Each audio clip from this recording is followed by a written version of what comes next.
Welcome to Hard Talk. I'm Stephen Sackur. In the turbulent recent history of the Middle East, has there ever been a time when Israel has seemed more powerful, militarily, diplomatically, and economically? Israel has the fulsome support of the Trump administration, and it has common strategic interests with Saudi Arabia and Arab nations preoccupied with perceived threats from Iran. My guest is Israel's ambassador to the UN, Amb Danon. Is Israel making wise choices from its position of strength?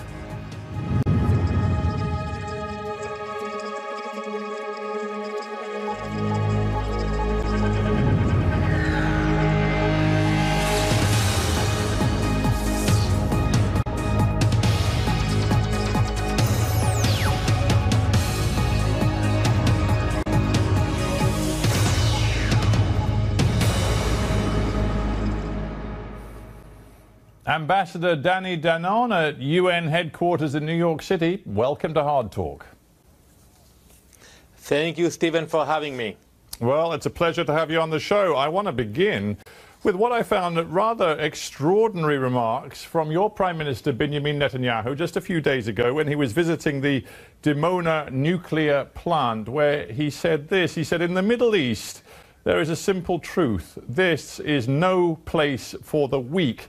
The weak crumble, they're slaughtered and are erased from history, while the strong, for good or for ill, survive." That seems to be a message to the Israeli people, to the world, that might is right. Am I understanding him correctly? The Prime Minister was very clear. We live in a very tough neighborhood. You just need to listen to our neighbors. You know, we can envy your neighbors in the UK, but when you listen to our neighbors from the north, you listen to Hezbollah, to Nasrallah, you listen to the Iranians, to the Hamas, you understand that they really mean it when they say that they want to kill the Jews or they want to distract Israel. It's not only cheap talk. They really mean, and they have the capabilities of threatening Israel. That's why we will continue to seek peace, but at the same time we will continue to invest in our defense, in our security measures to protect ourselves. We have no luxury to make a mistake on this issue. Okay, but let's think about the context. There he is at Dimona, the nuclear plant. We know it's the repository of Israel's nuclear weapons arsenal, an arsenal which you will never disclose in public, but we all know it exists. You're the only nuclear power in the region. You have the strongest military of all of your neighbors. And there's Benjamin Netanyahu basically saying all that matters is military strength. Stephen, Israel is a peaceful nation, and when you look at stability in the region, when you seek stability in the region, Israel is a beacon of stability in the region. So we will continue to be a place where we seek peace. We have no any intention to escalate anything in the Middle East, and our neighbors know that. But they should know at the same time that if they will try to pose a threat to our existence, we have the means to protect ourselves, and we will do whatever is necessary to protect the Jewish people in Israel. Yeah, but of course, many of the engagements and conflicts that we see Israel occupied with are actually not about Israel in an existential struggle for survival. In fact, quite the contrary. Since March of this year, we've seen 5 months of the Israeli military lining up along the border with the Gaza Strip, using live fire ammunition against Palestinian protesters. More than 165 have been killed, including 23 Palestinians under the age of 18. I guess Mr. Netanyahu just regards that as proof that the Middle East is, again, quote, no place for the weak crumble and are slaughtered. And that's what Israel's doing.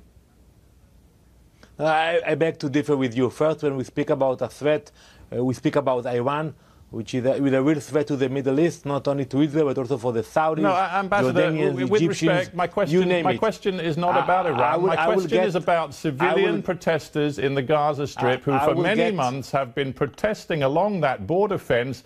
They do not carry guns. Admittedly, some of them throw stones. They even fly kites with flaming torches on them at times. But what they do not have is guns, and the Israeli military responds with live fire.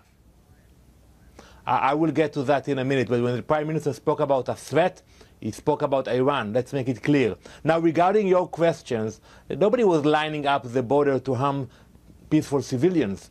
That's not the fact. The fact is that you had 14,000 violent mob coming to the fence with one intention, to bring down the fence and then to march into the Jewish communities next to our border. It was not a peaceful demonstration. That is a lie if you call it a peaceful demonstration, because in a peaceful demonstration, you don't come with guns, you don't come with Molotov cocktails, you come and you have a peaceful protest. This is not the case.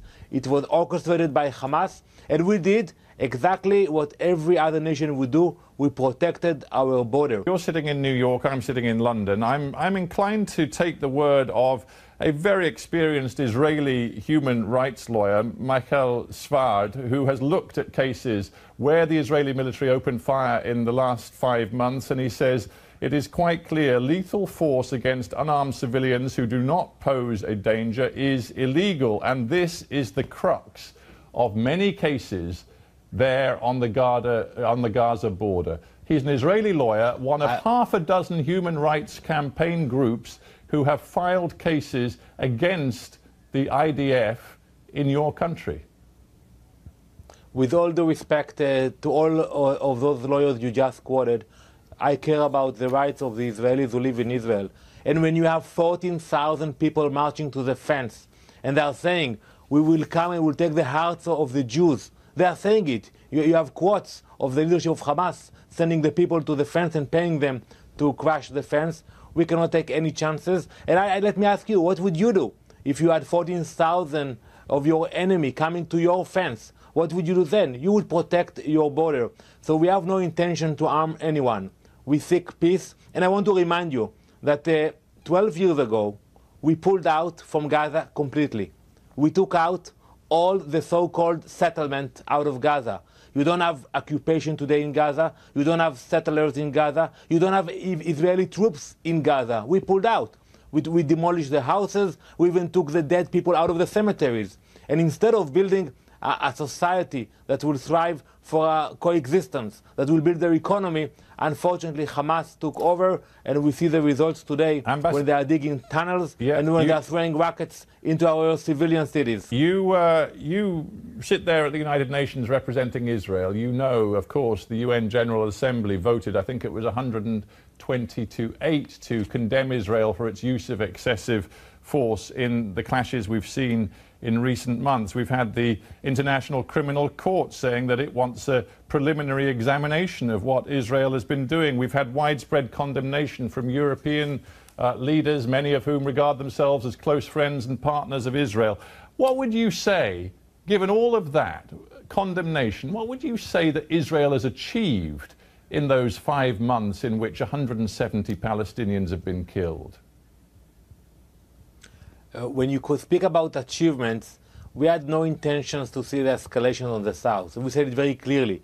We seek peace, period. We protected our border.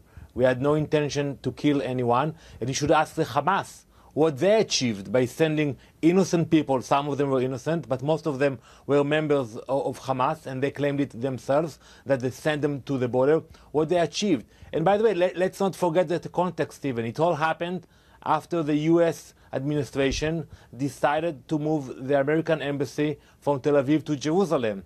And the Hamas leadership decided to control the narrative, and instead of you covering the opening of the new embassy, everybody in the world covered the riots on the fence. So it was orchestrated. They planned it, and it's pity that they used people's life in order to get world attention. Getting back to the core question of what was the point, I mean, I'm very mindful that in recent days your defense minister, Avigdor Lieberman, has in essence been having a de facto negotiation with Hamas, admittedly through a third party, the Egyptians, looking for some sort of long-term truce arrangement, which, according to the Hebrew press, could involve the wider reopening of the border crossings, widening of the fishing zone, where we've seen some of that already, a resolution of the important issue of captive soldiers and missing missing people that Israel wants returned, and then a wider agreement on infrastructure in Gaza, foreign funding of seaports and shipping lanes and all sorts of things. Basically, you could describe on the one hand Hamas as an intolerable terrorist organization intent on your destruction, and then after a flare-up of violence, you end up talking to them and looking to do some sort of truce arrangement with them. It doesn't make sense. Well, first of all, I invite you to the Middle East. You will understand that many things don't make sense in our region. And that's unfortunate because you cannot predict everything that will happen with those people. It is not an elected government that was elected every 4 years and you can have negotiations with. You're dealing with a terrorist organization. They have hidden agenda.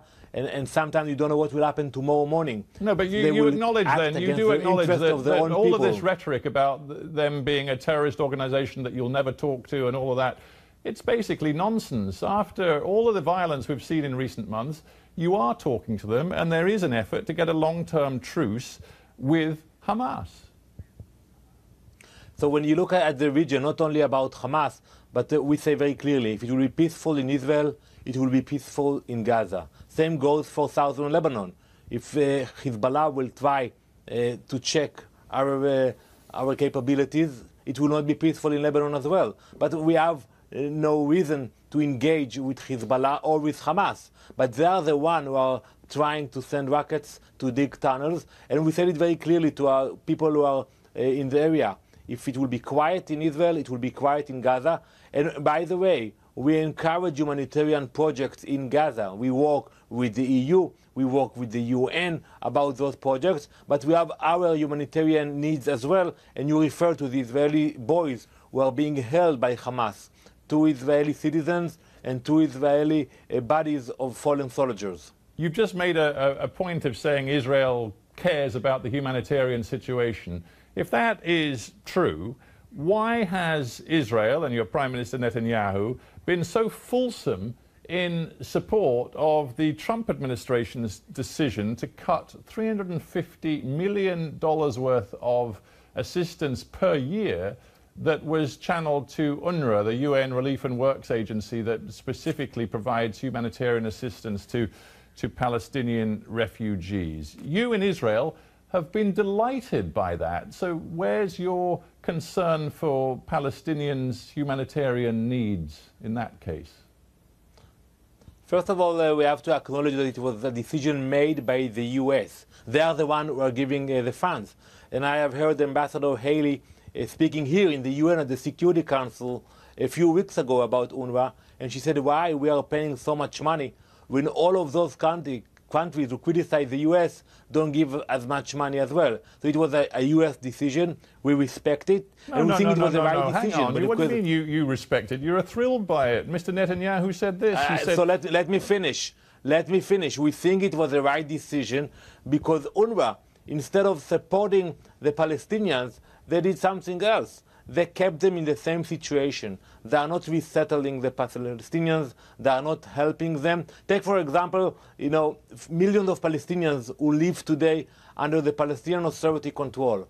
Why UNRWA should take care of those Palestinians? Why can't the US, the UK, the EU, the Gulf countries, why can't they give money to the Palestinian Authority and they should take care of the Palestinians who live there? These are internationally recognized refugees. As the descendants of the original refugees, they have the same sorts of rights as would be given under international law to Afghan or Burmese or Somali or other refugees. And the truth is, as Christopher Gunnis of UNRWA has said in recent days, what you are trying to do in your support of this US decision, you are trying to airbrush out of history and out of the discourse more than 5 million individuals who, according to Mr. Gunnis, have inalienable rights, but rights you don't want to recognize. So first, we can argue about those numbers. UNRWA, they have a tendency to expand the number of refugees so they can get more funding from the international community. But the main point is where they are heading. When in UNRWA schools, they teach the children that they should go back to their homes in Tel Aviv and Jerusalem, they are not helping the Palestinians. We know it will never happen. So instead of resettling them, instead of teaching them a profession and helping them to bring a better future for their own people, they're actually helping the Palestinians to continue with the victimhood approach that didn't bring them anywhere. You cannot stay victim for centuries. There is a time when you have to say, let's move on, let's build our future. When Mr. Gunnis talks about you wanting to airbrush the Palestinian refugees out of history and out of the discourse, that sounds pretty much like what you've just said to me. But I would say to you, you know the American phrase, I'm sure you do, and you're in New York City, be careful what you wish for.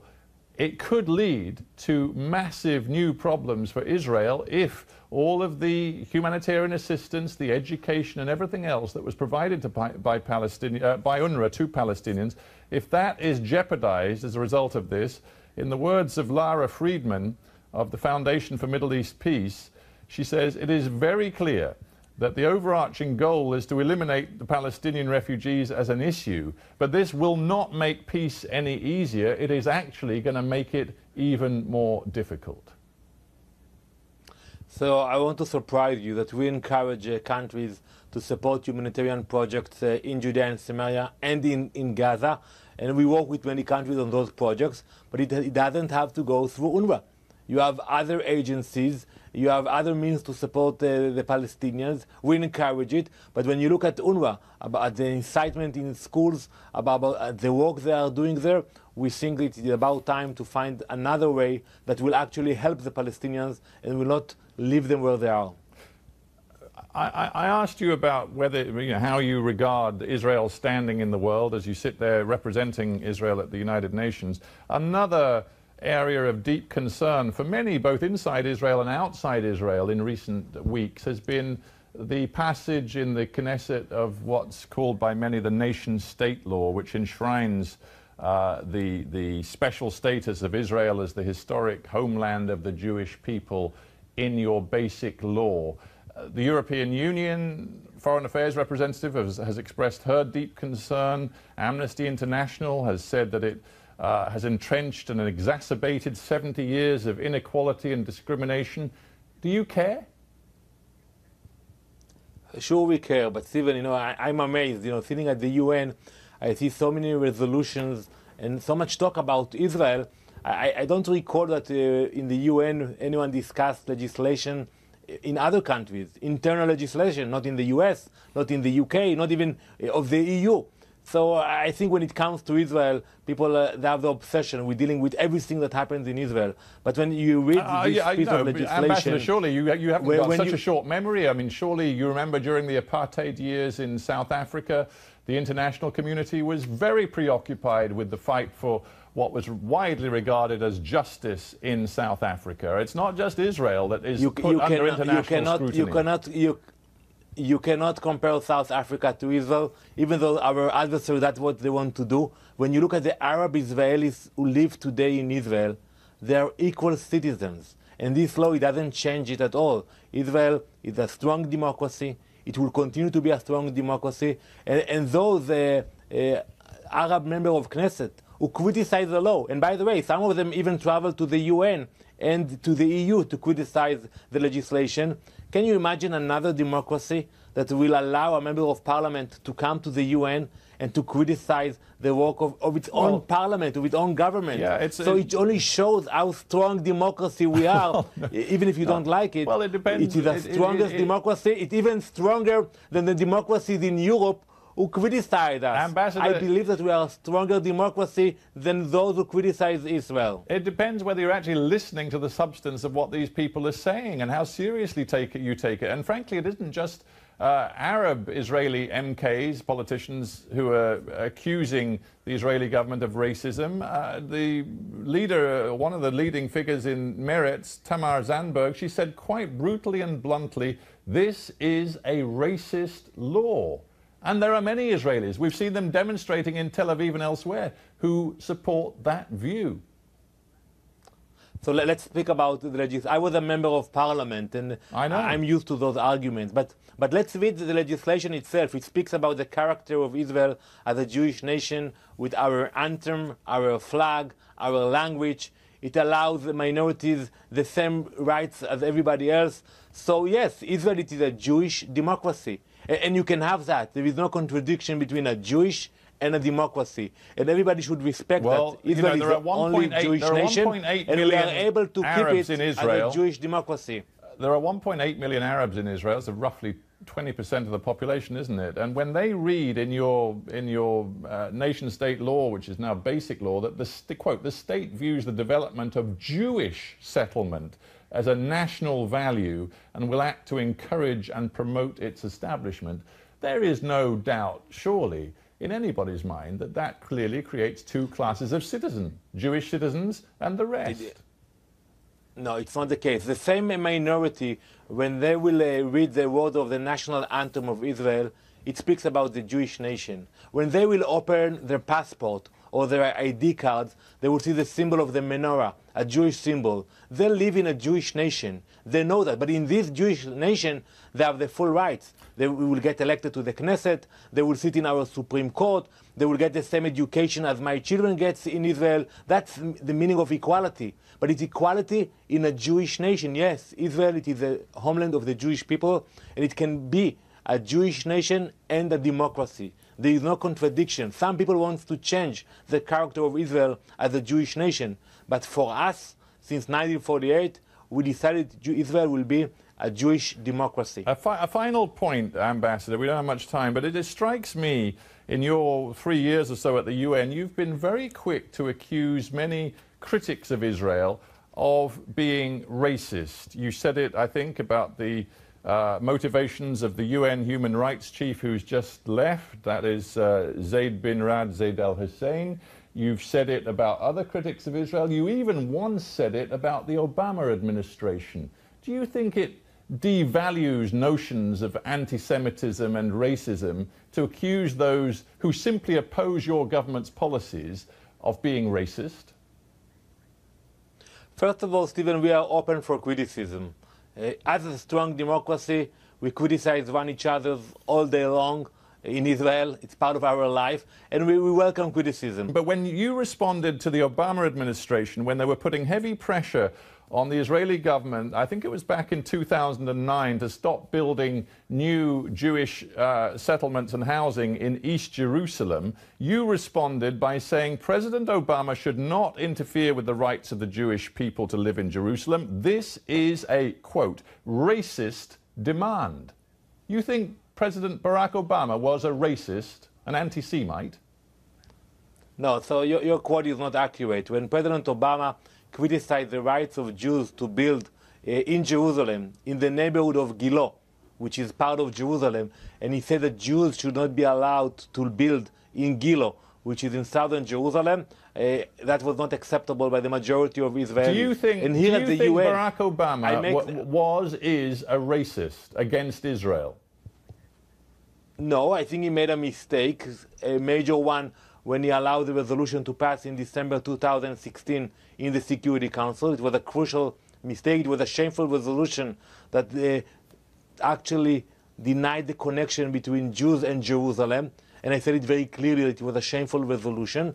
But when I blame people of anti-Semitism here at the UN, I do it when they are using different language when they speak about Israel, different criteria when they deal with Israel. We can criticize Israel, absolutely, but don't criticize only Israel. When you look at the Human Rights Council, when they speak about human rights violations in Israel, and they spend few minutes about human rights violations around the world, it doesn't make any sense. This obsession, it comes from somewhere, and when I see anti-Semitism, I will call it.